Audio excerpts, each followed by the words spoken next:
आज के अखबार में खबर आई है कि राजस्थान के भीलवाड़ा में 3 लोगों ने मिलकर एक राजनीतिक पार्टी बनाई और राजनीतिक पार्टी बना के 300 करोड़ रुपए का काला धन सफेद कर दिया।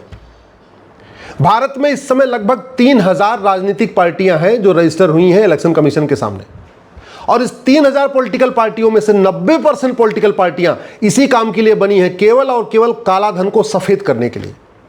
अब ये काला धन सफेद होता कैसे, इसको समझिए आप। इस 1950 और 51 के बने कानून के अनुसार राजनीतिक पार्टियों को चंदा लेने में टैक्स से छूट मिलती है, यानी पॉलिटिकल पार्टियां जो भी चंदा लेंगी उस पर उनको टैक्स नहीं देना है, बस वो रजिस्टर हो जाए, बस वो फ्रॉड हो, कुछ भी हो, गुंडे हो, बदमाश हो, मवाली हो।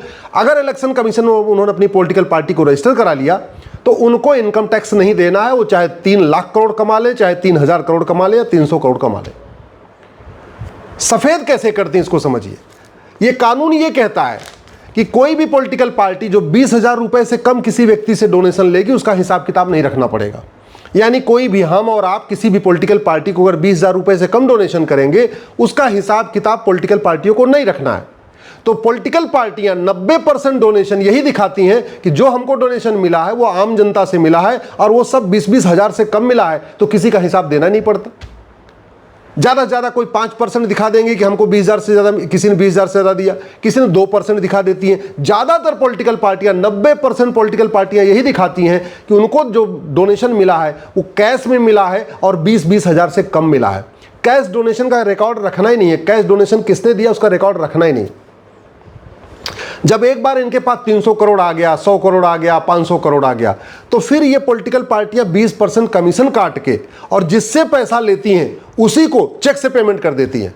उदाहरण के लिए मान लीजिए किसी से पैसा लिया 100 करोड़, 20% उसका काट लिया, 20 करोड़ रख लिया और 80 करोड़ उसी को वापस दे दिया। किस नाम पे दे दिया कि जी हमने रैली किया था, इन्होंने गाड़ी सप्लाई किया था, बस सप्लाई किया था, हमने रैली किया था, इन्होंने जो है वहाँ पे खाने की व्यवस्था किया था, हमने रैली किया था, इन्होंने हेलीकॉप्टर उपलब्ध कराया था, हमने रैली किया था, इन्होंने वहाँ पे टेंट लगाया था, तंबू लगाया था, हमने रैली किया था, इन्होंने हमें वहाँ पे गरीबों को फल दान करने में, कपड़ा दान करने में हमें सहयोग किया था। तो जिससे पॉलिटिकल पार्टियां ब्लैक मनी ले रही हैं उसी को 20% कमीशन काट के वापस चेक पेमेंट कर दे रही हैं। और ये इसलिए कर रही हैं क्योंकि पॉलिटिकल पार्टियों को लेने में कोई हिसाब दिखाना नहीं है अगर कैश डोनेशन ले रही हैं और 20,000 से कम पर पर्सन 20,000 से कम ले रही हैं। और जो चेक से दे रही हैं उससे क्या हुआ, जिससे काला धन लिया उसको एक पॉलिटिकल पार्टी से सीधे से चेक मिल गया और चेक मिल गया तो उसका जो ब्लैक मनी था व्हाइट हो गया। सरकार जब ब्लैक मनी को व्हाइट करती है तो 33% या 35% उस पर टैक्स लगाती है।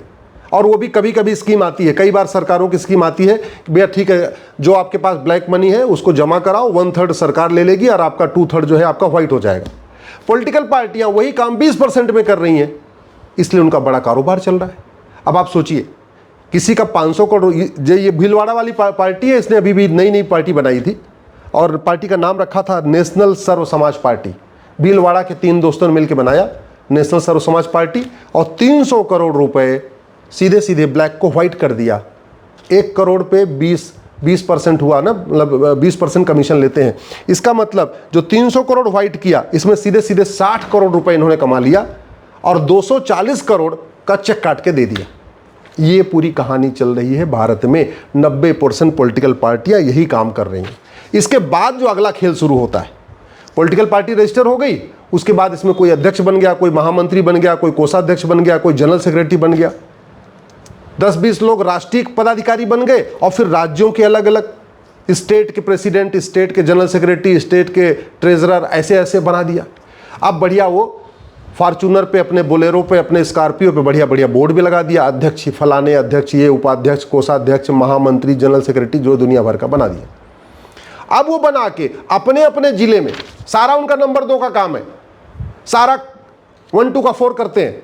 लेकिन जब जैसे उनके गाड़ी पे बोर्ड लग गया, उनका बढ़िया लेटर हेड बन गया, अब वो क्या करते हैं, कलेक्टर कप्तान से कहते हैं जी हमको सिक्योरिटी दे दो, 1 दे दो, 2 दे दो, 3 दे दो। कलेक्टर कप्तान नहीं मानते, सांसद विधायक के वहाँ के जो लोकल हैं उनको पकड़ते हैं, उनको 1-2 करोड़ रुपए दे देते हैं और सांसद विधायक उनको रिकमेंड करते हैं कलेक्टर कप्तान को, भैया ठीक है इसको सिक्योरिटी दे दो।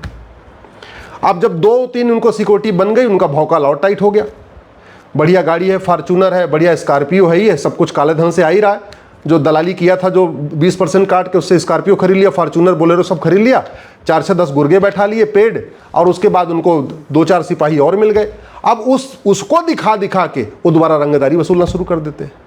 ये कड़वी सच्चाई है, और ये सब इसलिए चल रहा है क्योंकि 1950 और 51 का रिप्रेजेंटेशन ऑफ पीपल एक्ट महा घटिया है, महा सड़ा हुआ है। भारत को वास्तव में अगर विश्वगुरु बनाना है, भारत को परम वैभव की तरफ ले जाना है, भारत को विकसित राष्ट्र बनाना है, भारत में रामराज्य स्थापित करना है, तो सबसे पहले इस 1950 और 51 के घटिया कानून को बदलने की ज़रूरत है। एक भारतीय चुनाव संहिता लागू करने की ज़रूरत है, नियम कानूनों को बदलने की ज़रूरत है, जिससे ये गुंडे, बदमाश, मवाली जो सफ़ेद कुर्ता पैजामा पहन के नेता बन जा रहे हैं, इनकी दुकानें बंद हो और अच्छे लोग पार्षद बने, अच्छे लोग प्रधान बने, अच्छे लोग सांसद बने, अच्छे लोग विधायक बने। आज की डेट में स्थिति यह हो चुकी है कि जो लोग इस तरीके की, और मैंने आपको कहा ना 3000 पॉलिटिकल पार्टियों में से 90% पॉलिटिकल पार्टियां केवल और केवल या तो नाम के लिए बनी है, या काला धन सफ़ेद करने के लिए बनी है, या सिक्योरिटी लेने के लिए बनी है, या दलाली करने के लिए बनी है, या ठेका लेने के लिए बनी है, या रंगदारी वसूलने के लिए बनी, इसी के लिए बनी, या टोल टैक्स बचाने के लिए बनी हुई है। 3000 पॉलिटिकल पार्टियों में से मैक्सिमम 300 पॉलिटिकल पार्टियां वास्तव में भारत में चुनाव लड़ती हैं। बाकी पॉलिटिकल पार्टियां, ये 2700 पॉलिटिकल पार्टियां चुनाव लड़ती नहीं है, केवल और केवल 1, 2 का 4 करने के लिए बनी है। इसलिए मैं माननीय प्रधानमंत्री से निवेदन कर रहा हूं, सबसे पहले इस घटिया कानून को बदलिए। ये 1950-51 का रिप्रेजेंटेशन ऑफ पीपल एक्ट इतना महाघटिया, इतना सड़ा हुआ है, इसलिए घूसखोरी करने वाले, कमीशनखोरी करने वाले, दलाली करने वाले, कटमनी तोलाबाजी करने वाले, हवालाबाजी करने वाले पार्षद, प्रधान, सांसद, विधायक बन रहे हैं। ये 1950-51 का कानून महाघटिया है, इसलिए जमाखोरी करने वाले, मिलावटखोरी करने वाले, मुनाफाखोरी करने वाले, कालाबाजारी करने वाले सांसद, विधायक, पार्षद, प्रधान बन रहे हैं। ये 1950-51 का कानून महाघटिया है, इसलिए गौ तस्करी करने वाले, नशा तस्करी करने वाले, अपहरण करने वाले, फिरौती वसूलने वाले, हथियार तस्करी करने वाले, मानव तस्करी करने वाले भी पार्षद, प्रधान, सांसद, विधायक बन रहे हैं और बढ़िया सिक्योरिटी में घूम रहे हैं। कोई पुलिस की सिक्योरिटी मिली है, किसी को कमांडो मिला है, किसी को CISF की सिक्योरिटी मिल गई, सब कुछ मिल गई है। बहुत सारे X कैटेगरी ले लिया, बहुत लोगों ने Y कैटेगरी भी ले लिया है, बहुत लोगों ने Z कैटेगरी भी ले लिया। सारा जुआर पानी करके चल रहे हैं और अल्टीमेटली उनका लक्ष्य केवल और केवल पैसा कमाना है। ये कानून महाघटिया है, इसलिए बहुत से जासूसी करने वाले, गद्दारी करने वाले, मक्कारी करने वाले, झपटमारी करने वाले सांसद, विधायक, पार्षद, प्रधान बन रहे। ये कानून महाघटिया है, इसलिए जातिवाद, भाषावाद, क्षेत्रवाद, पंथवाद, अलगाववाद, मजहबी उन्माद फैलाने वाले पार्षद, प्रधान, सांसद, विधायक बन रहे। ये कानून महाघटिया है, इसीलिए इंदौर में एक व्यक्ति पार्षद बन गया जो लव जिहाद की फंडिंग करता था।